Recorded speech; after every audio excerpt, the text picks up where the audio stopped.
Primero sancionan a un país, luego el país sancionado crea estructuras jurídicas opacas para evadir las sanciones. Y entonces vienen ellos y en tono admonitorio te dicen: oh, Cuba, qué estructuras jurídicas tan opacas que tienes. Sí, claro, por supuesto, debería ser la respuesta. Son para evadir tus sanciones. A partir de ahí se empiezan a multiplicar las notas en todos los portales y la tónica es oscuridad, ocultamiento, sombras, falta de transparencia. Todo eso ocurrió en los últimos días con Gaesa. ¿Alguien sabe qué es? Probablemente muy pocos. Sin embargo, con pocas horas de diferencia, la prensa occidental se llenó de notas que, curiosamente, todas dicen lo mismo acerca de esta empresa cubana. El New York Times, la BBC de Gran Bretaña, la Deutsche Welle de Alemania y luego siguió toda la manada. Pero, ¿qué hay detrás de esta operación que se está realizando en este momento? Estados Unidos ingresó en la última fase previa al ataque militar contra Cuba. Mientras uno de sus portaaviones se dirige a la zona, la prensa está preparando la narrativa para justificar la agresión injustificable.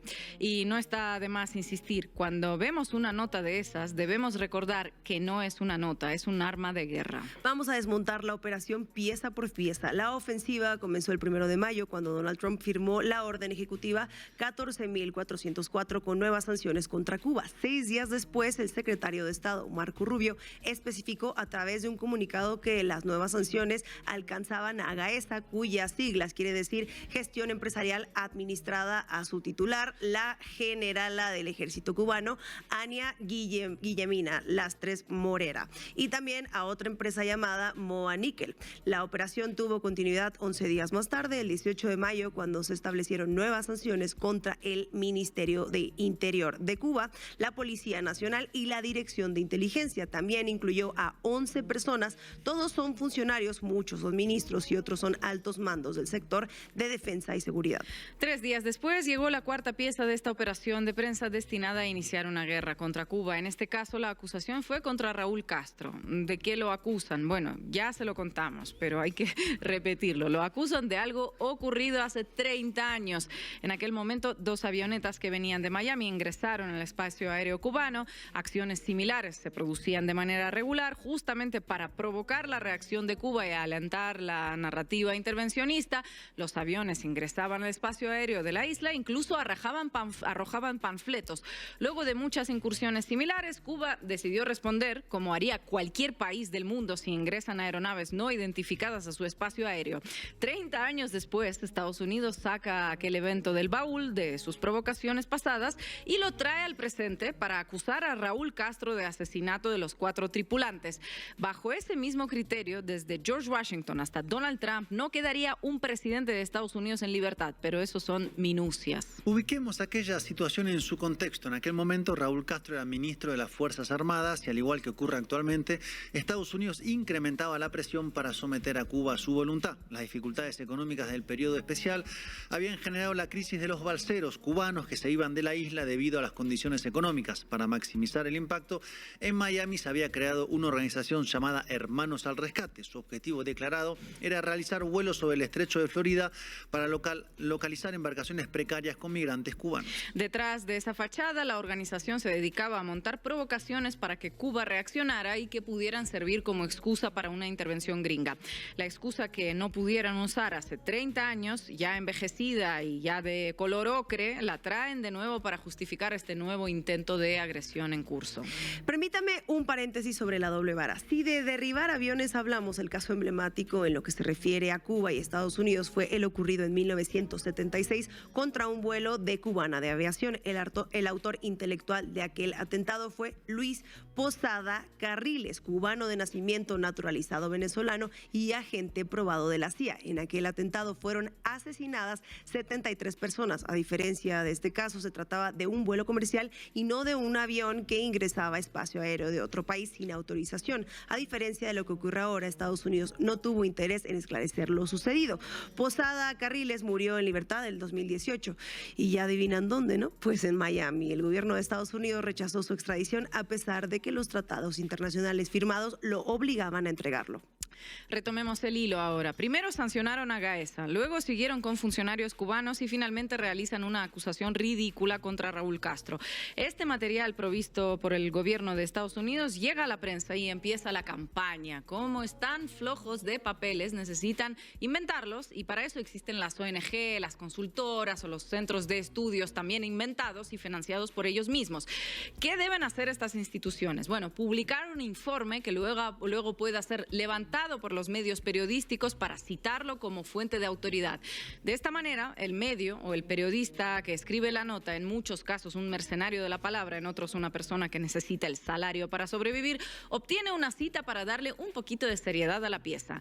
Nada es real, todo es manufactura en función de la operación. Estados Unidos realiza una acusación absurda, una ONG escribe un informe no menos absurdo y luego viene un medio de prensa digitado por Estados Unidos y citando las dos cosas, publica una nota tan ridícula como sus fuentes. Veamos algunos ejemplos de lo que describe Ina. El New York Times publica una nota larga, interactiva, muy bonita y bien diseñada.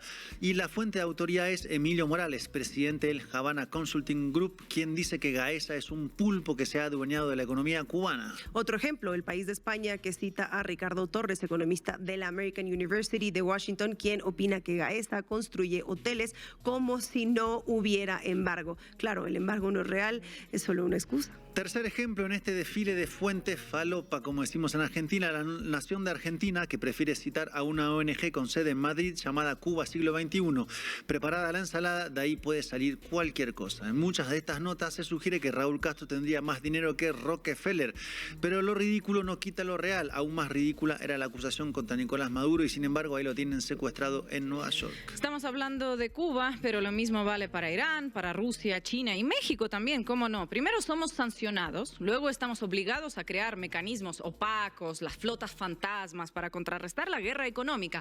En tercer lugar aparecen ellos, los medios rectores del buen nombre de Occidente con su tono admonitorio, presumiendo una transparencia que no tienen, nos dicen opacos. A ellos les respondo, queridos anglocentristas de Norteamérica y de la Europa bien pensante, estimados colegas del Times, la BBC y demás, los latinos, los persas, los rusos o eslavos o los chinos, no es que tengamos una predisposición genética a la opacidad y a la corrupción.